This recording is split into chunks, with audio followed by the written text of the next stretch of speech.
Dengan produksi beras tahunan mencapai 83 juta ton, ini menjadikan Indonesia negara ketiga produksi beras terbesar di dunia. Pada tahun 2014, jumlah penduduk 251.162.786 juta jiwa. Setiap orang Indonesia mengonsumsi sekitar 89 kg beras per tahun. Ini akan terus meningkat. Hasil Rekendas menunjukkan prevalensi penduduk Indonesia mengalami obesitas sebesar 15,4%. Rekendas RI 2013.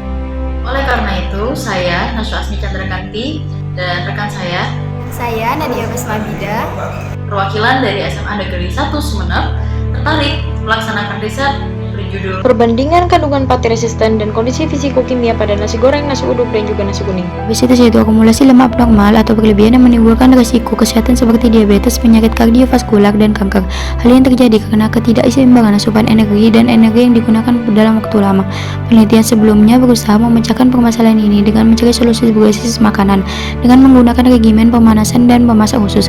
Namun, ternyata Indonesia memiliki pengolahan nasi tradisional secara teknik juga memanfaatkan metode heating cooling cycle seperti nasi goreng, nasi uduk, dan nasi kuning. Masalah yang akan kami kaji ini meliputi 1. Bagaimana perbandingan kandungan pati resisten pada jenis nasi putih pulen, nasi putih perah, nasi goreng, nasi uduk, dan nasi kuning. 2. Bagaimana pengaruh proses pendinginan terhadap kandungan pati resisten pada kelima jenis sampel nasi. 3. Bagaimana pengaruh jumlah heating cooling cycle terhadap kandungan pati resisten pada kelima sampel nasi. 4. Bagaimana proses fisikokimia terjadi pada pembentukan pati resisten pada kelima jenis sampel nasi. Tujuan penelitian kami dapat Anda perhatikan pada layar berikut ini. Kedua nasi putih kami jadikan kontrol pembanding dalam penelitian ini. Kebaruan penelitian ini yaitu dilakukannya pembuktian bahwa nasi goreng, nasi uduk, nasi kuning sebenarnya mengandung kalori lebih sedikit dibandingkan nasi putih biasa dengan melakukan pengujian untuk mengetahui kandungan pati resisten pada kelima jenis masakan. Terdapat 3 jenis pendinginan yang dikenakan pada masing-masing sampel, di mana untuk masing-masing jenis pendinginan terdapat 2 macam variasi yang dilakukan, yaitu 1 kali heating cooling cycle dan 2 kali heating cooling cycle. Sehingga total terdapat 6 perlakuan yang diterapkan kepada kelima jenis sampel nasi. Pada layar berikut ini kami menampilkan cara pemasakan pada masing-masing sampel nasi tradisional. Kandungan pati resisten dan non-resisten ditentukan oleh Megazyme Assay Kit yang didasarkan pada metode AOAC dan metode AAC.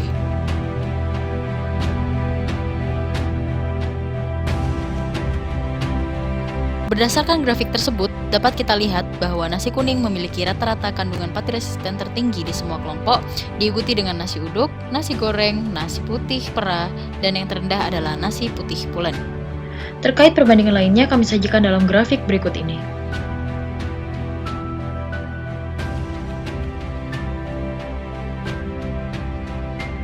Amilosa yang direaksikan dengan lipid akan membentuk kompleks amilosa lipid yang disebut dengan pati resisten tipe 5. Jumlah pati resisten tipe 5 meningkat pada olahan tradisional yaitu nasi goreng karena adanya penambahan lipid berupa minyak, dan pada nasi uduk dan juga nasi kuning karena adanya penambahan santan. Ketika pati terjelatinisasi didinginkan, maka proses ini disebut retrogradasi amilosa. Pati yang telah melalui proses retrogradasi dan memiliki resistensi terhadap hidrolisis enzim yang meningkat disebut sebagai pati resisten tipe 3. Setiap pemanasan yang berurutan meningkatkan derajat jelatinisasi pati, dan setiap pendinginan akan mendorong terjadinya lebih banyak retrogradasi.